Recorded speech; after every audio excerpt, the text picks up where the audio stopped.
So I had all these songs in my head, and I had them written out. And I eventually wanted to get them recorded. I've been trying to record them on a little digital recorder, and it wasn't satisfactory because I couldn't edit and I couldn't get all the instruments. So that's what the impetus behind it is. I wanted to get the full-fledged sound, and I wanted to hear them. And I probably had at the time maybe 10 or 15 songs at the time when I thought about doing it that way. And I started recording myself. And then I sought studios where I could record it.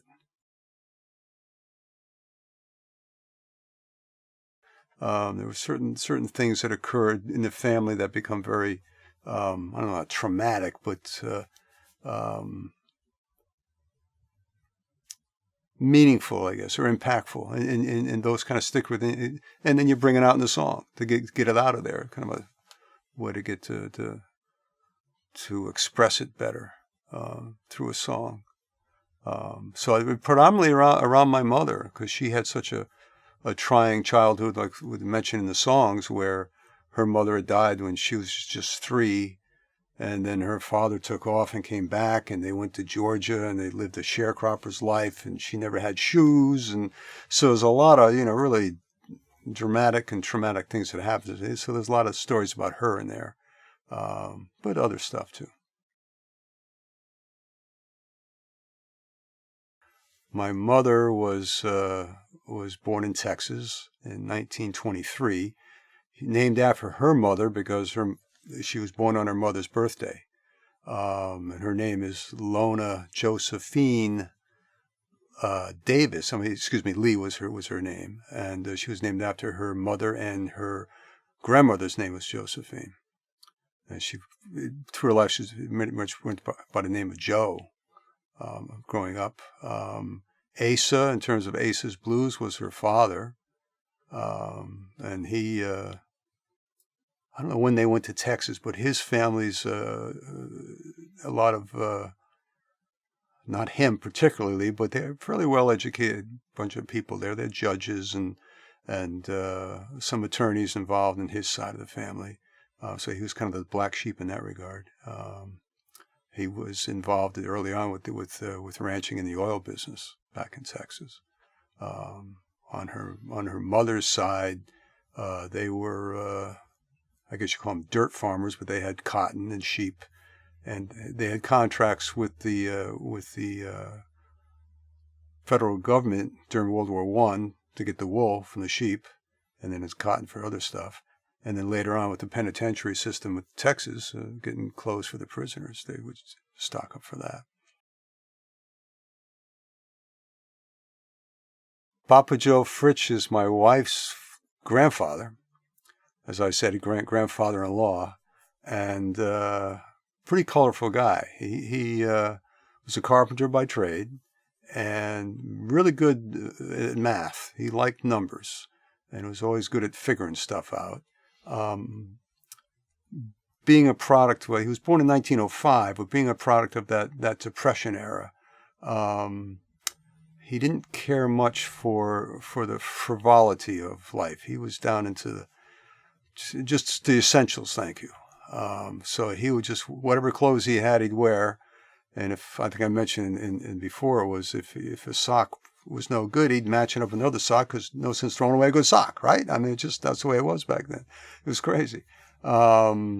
He had a house in town. He was either Czech or German, but he had a house in town, and then he bought a farm outside of town. Very European in that sense. So he had a farm outside of town, and in the summer he would go out there and farm, and with flowers and vegetables and the barn. And I think he had to crank water for water.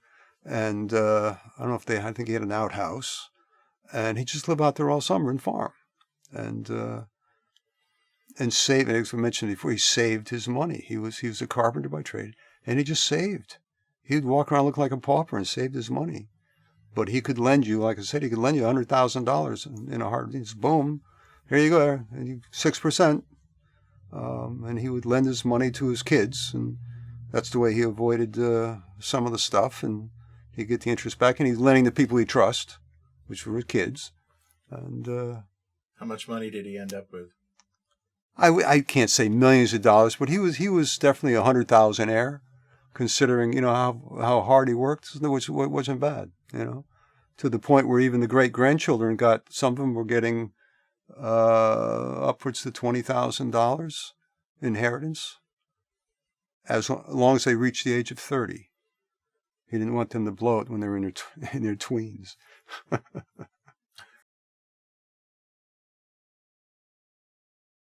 What scares me?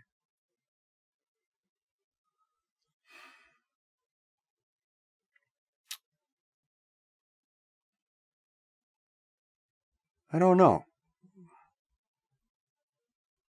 I think one thing that scares me is how frail the mind can be, the brain can be, and how close we all are to to losing that function. That's a fear, and not necessarily in an Alzheimer's sense, but just in living and the travails you go through, you can get pretty stressed out, and it can take you to places where you learn a lot, but it can be pretty scary. When you get into the depths of the depression and that kind of stuff, it can really be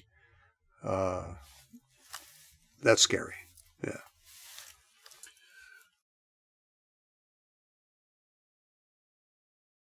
My collaboration with Carl Franklin has been fantastic, and echoed of my relationships in the past, especially with music, coming out of my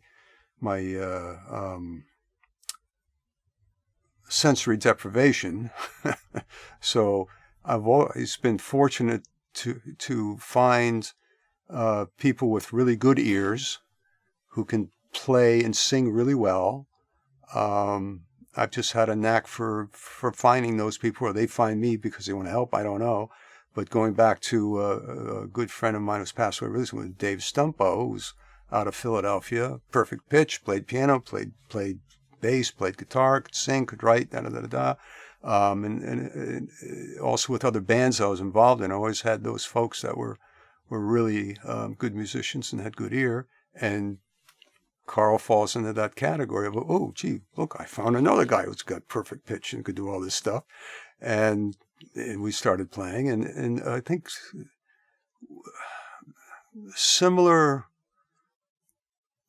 backgrounds maybe, I think, helps in that's the cultural background may be similar, and having similar, I don't know if it's taste in music, but similar sensibilities in terms of what sounds good and what doesn't sound good. I think that's important, because somebody can be really good at music but maybe not have the same kind of sensitivity you have with the sound and the way it should sound. And it's always nice when you can link up with somebody who has those same sensibilities. And in that regard, I thought we did pretty well on that with hooking up with the same sensibilities. Not perfectly, but you don't want it to be perfectly.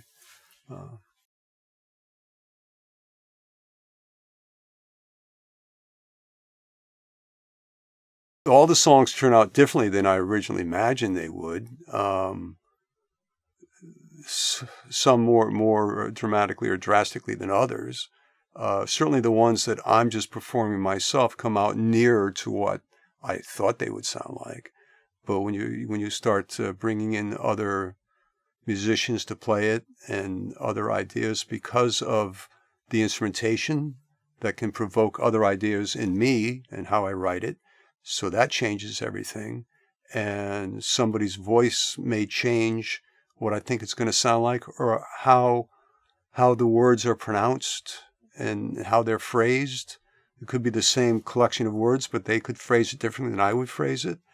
And sometimes, most times, better, because they're doing the way they want to do it. So I tried to pay attention to let the musicians do it their way, in hopes that it would bring something out. And it always did bring something else out that was 9 or 10 times better than what I imagined it was going to sound like. Well, one, for example, would be, the obvious thing would be Eo Hippus. I had the intention of doing it on a swing way, and you had a thought of doing it in a different way. but keeping the song's still the same song, but it came out totally different because you had an idea of doing it this way. As far as another example would be the steel guitar on Going Back to Texas. I guess an example would be in the intro where I told Corey, the steel guitarist, I said, I don't want you on the intro. And he was very disappointed and said, well, I have an intro here I want to play.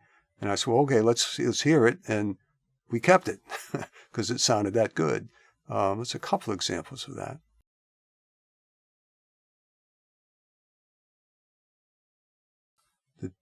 How I feel about the different generations, whether it be the boomers or the Depression era guys. I think in many ways, the generations reflect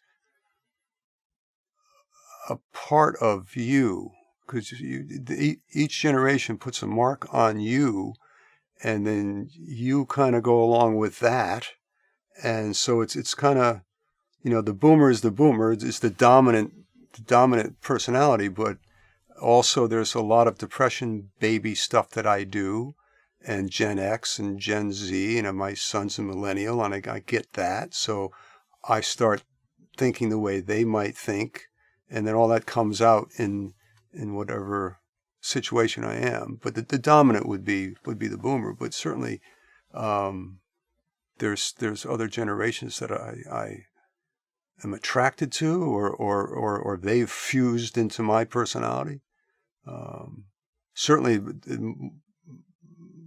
more than any would be the Depression era, because my parents were Depression era babies, and I was brought up with canning your own food and growing your own stuff, and not necessarily on a farm basis, but it was a lot more of reusing stuff and conservation and fixing things when they broke, and that self-reliance of that Depression era was still strong when I was growing up.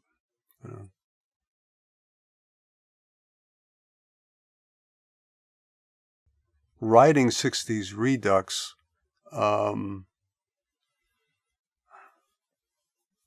was trying to capture all that teenage stuff that I went through in that era, that Vietnam stuff and all that stuff. I guess it's I'm digressing here, but it's more of a free verse, not particularly that song, but that song is definitely free verse, and it's just picking up those things that are floating around. There's no particular line of thought per se. You're just kind of bringing all these different things together and then tying them together into one knot. That was that song.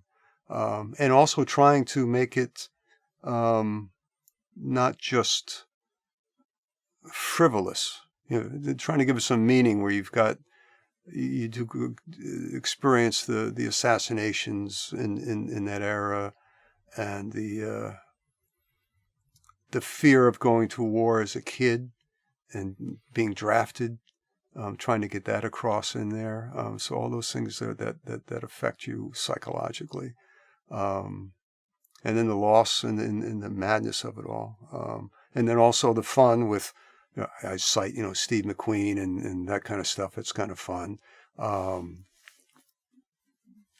Trying to hit some of the drug stuff with Timothy Leary at the end. And so, yeah, you bring that kind of stuff. I guess you're impacted by the artist you grew up with. And I guess that was one of Dylan's things, was just popping things out of the air and throwing them on the paper, and the meaning was not there, but people gave it meaning.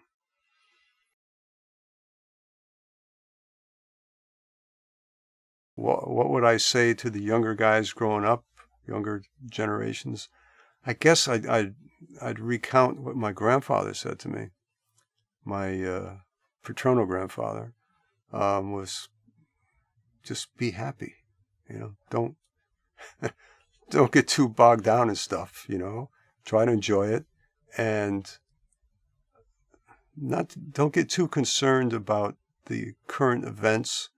So majority of it is theater, and it's been going on for millennia, and it just keeps recycling in a different way, but it's all the same old stuff that keeps coming. It just keeps coming around. So try not to get too serious about that stuff, and have fun, and try to keep the light on. I guess try to. I don't want to be too preachy, but yeah.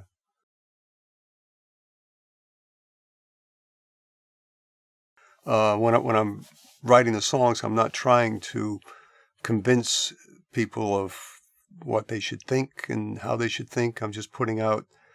Some of it is or a lot of it is personal information, and a lot of it is sort of little psychoanalysis going on. I think everybody does that. And there's a lot of what I call being on the lam, which is look at me. I think anybody gets involved in the arts is got a lot of the look at me in them, whether it's from a performing standpoint or a novelist or a composer, whatever. There's that. But yeah, I think the strong point is that these communications you have that you put out, filtered through your lens, go into another person's lens, and they're going to filter it the way they filter it. So there's no sense trying to jam it down anybody, because they're going to reinterpret it the way they want to, and that's the way it should be. And they make sense out of it in their living experiences. And maybe if you're lucky, they identify with a certain phrase, and they had a life experience that was kind of similar, and then they go back to that situation in their life, and then that ties into the song. Totally different than what you had in mind, but that's what brings that's their connection, and that's the beauty of it. That's the fun, that everybody's different and they get to interpret it differently, and hopefully they like it, and they now have a new memory associated with an old memory, and it's through that song. Yeah, I think we've all done that as kids, listening to the songs. That's what we do.